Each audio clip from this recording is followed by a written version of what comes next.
The university student has been found guilty of killing one man and injuring two more during a spree of random knife attacks. Amine Laouar, 21, set upon Leon Street, 48, who had left home to go out to the shops in Neasden, North London, at about 9:30 p.m. on January 11 last year. He stabbed the former delivery driver repeatedly, first as he was standing then after he fell to the ground. Mr. Street, who had a partner and children, suffered 5 stab wounds to his chest, as well as wounds to the hands and leg, but still managed to get home. Emergency services were alerted and paramedics tried to save his life, but he was pronounced dead an hour later. Mr. Street had previously survived a heart attack and worked as a delivery driver until his van was stolen 2.5 weeks before his murder. Minutes before the attack on Mr. Street and just 150 meters away, Mervais Khan was targeted as he walked along Neasden Lane North on his way to do some shopping, jurors heard. The defendant ran up behind him and stabbed him once in the back, penetrating his lung. Mr. Khan was very fortunate to have survived, jurors were told.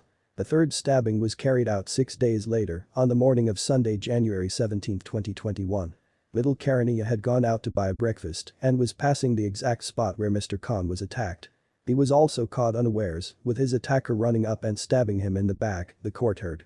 Mr. Karania suffered broken ribs and punctured lungs and was very lucky to survive, the jury was told. Prosecutor Bill Emlyn Jones QC had said.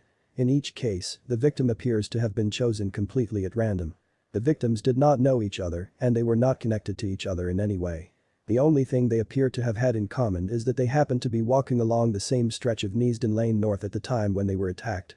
None of them knew their attacker. None of them had done anything which might explain what happened to them. Laouar, who lived in nearby Press Road, was identified as the attacker by DNA evidence. 2 knives were found at the scene of the first 2 stabbings, each with a victim's DNA on the blade, it was claimed. DNA on the handles pointed to the defendant, jurors were told. The knife used in the attack on Mr. Karania was found in the wardrobe of the defendant's bedroom. The black jacket was also recovered from the wardrobe. Blood on the right sleeve was matched to Mr. Karania, and Mr. Street's DNA was found on the inside. Mr. Emlyn Jones added that CCTV did not clearly identify the perpetrator of the 2 non-fatal attacks, and there was no footage of the killing. Laouar denied murdering Mr. Street, wounding Mr. Khan with intent and the attempted murder of Mr. Karania. Giving evidence, he claimed he had been framed by the real killer and the prosecution had the wrong man. The jury deliberated for an hour and 15 minutes to reject his version of events and find him guilty of all the charges. The defendant shouted angrily in the dock following the verdict and was told repeatedly to sit down. Sentencing was adjourned until Wednesday. Detective Inspector Tom Williams, from the Met Specialist Crime Command, said. Laouar carried out a series of terrifying and totally random attacks on 3 innocent men who he hadn't met before. Tragically, his actions resulted in the death of a much-loved man who was only out that night to buy food for him and his girlfriend. My thoughts remain with her and the rest of Leon's family.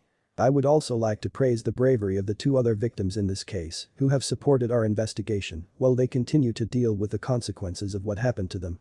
This was a complex investigation, and I would like to thank the community in Neasden for their assistance as we worked tirelessly to track down the person responsible. Rest in peace, Leon Street.